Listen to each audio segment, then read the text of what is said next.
G'day, I'm Jeff Leisk from Australia. Join me and my fellow racers at the Tampa Supercross, coming up next on the Nashville Network.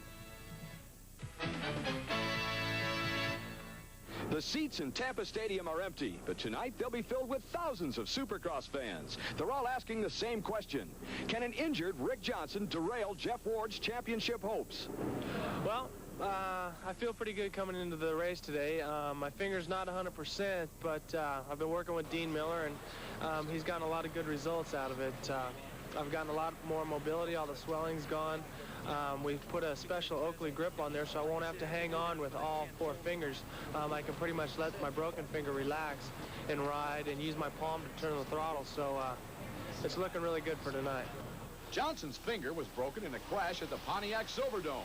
As a result, the Team Honda star plummeted from a 3-point series lead to a 40-point deficit.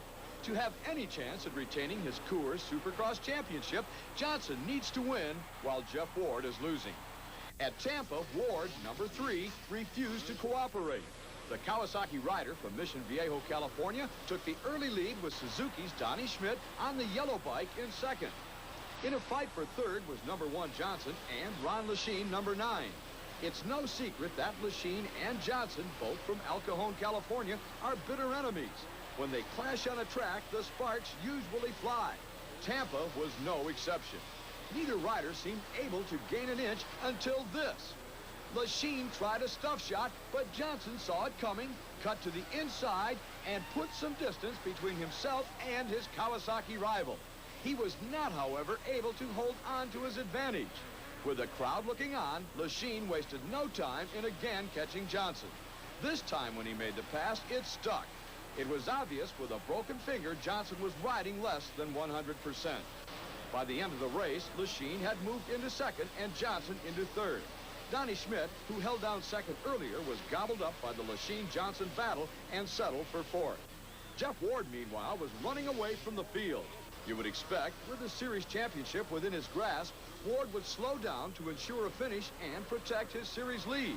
No, I don't race that way. I race to win. You know, if you go out there thinking about conserving it, things are going to happen on the first lap because you want to jump the triple and somebody will land on you. So you go out there for the start, and if you don't get it, you play cautious and finish the race, try to win. But when you get a hole shot like I had, you just try to get away from everybody, and that's where I like being out front. Ward's 4th win of the season gives him a healthy 45-point lead over Rick Jonhson. The 85 champ has 5 races remaining to hold off the determined defending champion, Jonhson. Behind me, motocross team manager Pat Alexander and Team Suzuki are getting ready for the Tampa race that was just completed.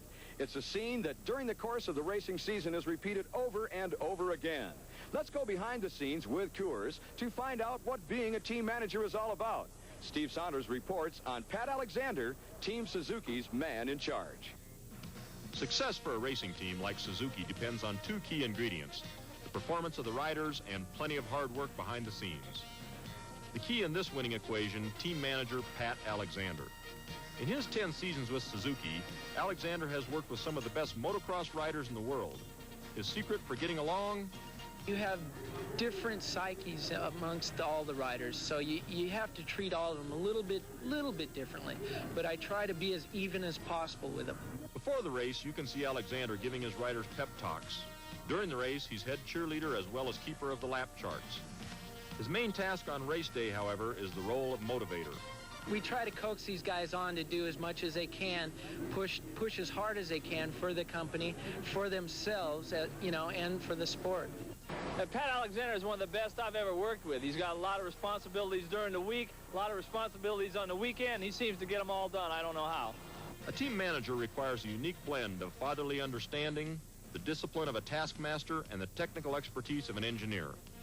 The ability to put all these traits to work is what makes Pat Alexander special and his job satisfying. The good points are being at the races, being around all the guys, trying to help everybody out. The bad points are being in the office and doing all the paperwork involved with it. Pat Alexander, the good points obviously outweigh the bad. And that's good news for Team Suzuki as well as the sport of motocross. Reporting for MotoWorld, this is Steve Saunders.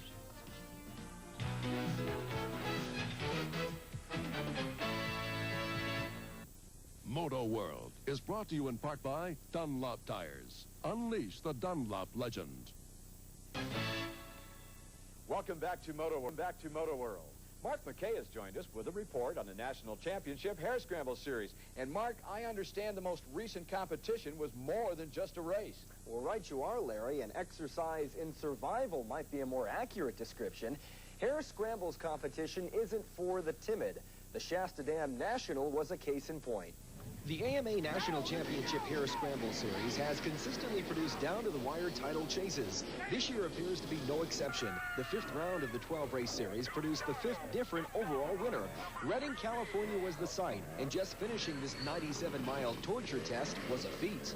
We expected 90-degree temperature, and I don't think it's that, so maybe we got a little break that way. But I tell you, it's a little bit dusty out there, to say the least. We're hoping a little more breeze will come up in the next half hour, an hour.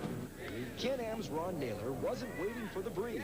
The Central Valley, California resident and winner of the race in 3 of the past 5 years was out front avoiding the choking dust. Despite a nearly 7-minute lead heading into the final 33-mile loop, Naylor didn't want to waste any time during his final pit stop. In fact, the only time the 22-year-old rider cooled down was when he took the checkered flag at the finish. The reward for just over 3 hours of hot and dusty work? A 100-ounce bar of silver, which Naylor gave to his mother as a birthday present. Can-Am's Ron Naylor has been coming on strong of late, and he seems to be getting better with every race. I'd say the competition had better keep their eyes open. Thanks, Mark. One of dirt track racing's young lions is Chris Carr. This week's Fram Flashback recalls the Californian's first national dirt track win. Dave Bowman reports on the 1986 Peoria TT, brought to you by Fram Autolite. Chris Carr is a star on the rise. In only 2 seasons on the National Dirt Track Tour, Carr is being heralded as a future champion. A sensational first season in 1985 earned Carr Rookie of the Year honors, but Carr was still looking for his first win. It came on August the 17th, 1986 in the Peoria TT. It was inevitable that Carr would get his win soon. During the early part of the 86 season, Carr visited the winner's circle 7 times in 14 races, but seconds and thirds only whetted his appetite for the big one. He was hungry. Looking forward to hopefully notching my first win here in Peoria and carry some more momentum in the rest of the season. Momentum was exactly what the Wood Rotax rider Carr had in Peoria. In qualifying, he set a new track record. Then he established himself as the race favorite with a runaway win in his heat race. Still, the 25-lap National lay ahead. Run on grueling natural terrain, the Peoria track challenges riders with a combination of a high-speed oval and a motocross jump. Carr showed he had the right stuff by leading most of the race and outlasting the top riders to take his first national win. A happy Chris Carr showed his emotion on the track, acknowledging the crowd. Once in the winner's circle, Carr sprayed everyone with champagne who was in range. Yeah, first national win's always the best, I tell you. I've dreamed of this for many years, and it's finally able to come true. Chris Carr's first win on the dirt track circuit at Peoria was an emotional one for the 19-year-old, but certainly not his last. Reporting for MotoWorld, this is Dave Bowman.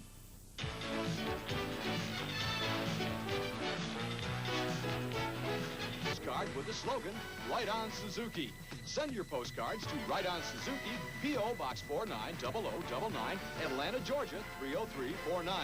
Postcards must be received by June 1st. The winner will be selected by random drawing and announced on June 7th and 14th. Don't forget to include your address and phone number on your postcard entry.